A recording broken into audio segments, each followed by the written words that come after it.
Joining us now is Windsor Mayor Drew Dilkens. Mayor, thank you so much for being with us today. Thanks for having me. How much weight do you put behind Donald Trump's threats that he, in fact, can and will delay the opening of this bridge?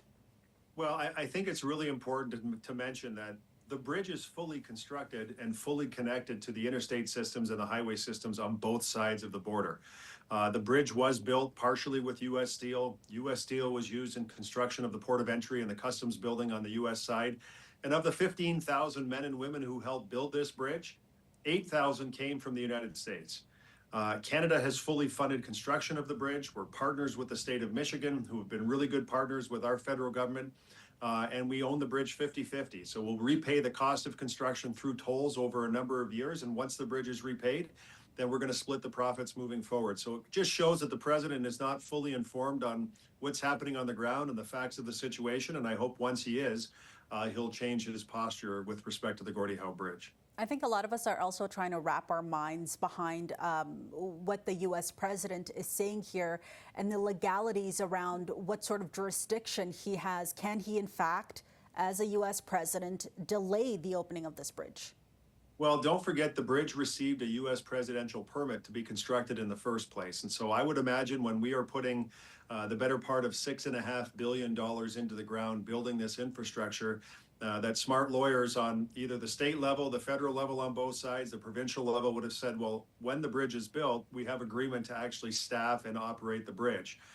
The only way, if that isn't encoded in some contract somewhere, I'd be shocked.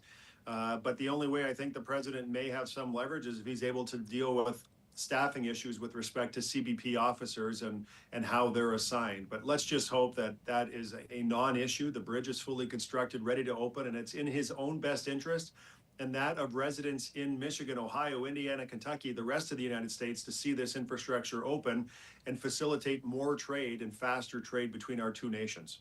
What are the financial implications should there be any delays, if any? Well, I mean, the financial implications would simply accrue to the federal government, who's funded the entire cost of construction of this bridge. Listen, we are each other's largest trading partners, the United States and Canada. This is the busiest commercial border crossing between our two countries.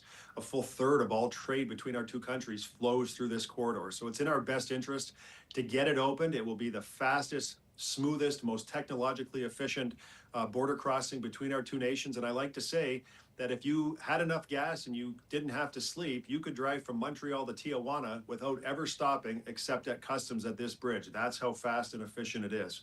And so I'm confident it will open. I think this was just another Donald Trumpism that he throws out into the universe and tries to cherry pick different issues. We see it happen all of the time. But I think it speaks more broadly to the complexity that Prime Minister Carney and the rest of the federal team will have when they sit down and try and negotiate changes to CUSMA and USMCA later this year. I do want to ask you about federal officials, but first I want to get your take. I'm sure you saw by now that the New York Times has an article out and they're reporting that the private owners of another bridge that also connects Detroit and Windsor met with White House officials hours before Donald Trump issued this statement. Yeah, not surprised at all. We've been dealing with that particular owner on these issues for decades now. And so I think most of us, if we looked at this quite practically, it's unique to see an international crossing in private hands. It's privately owned, privately operated by the Maroon family and their companies.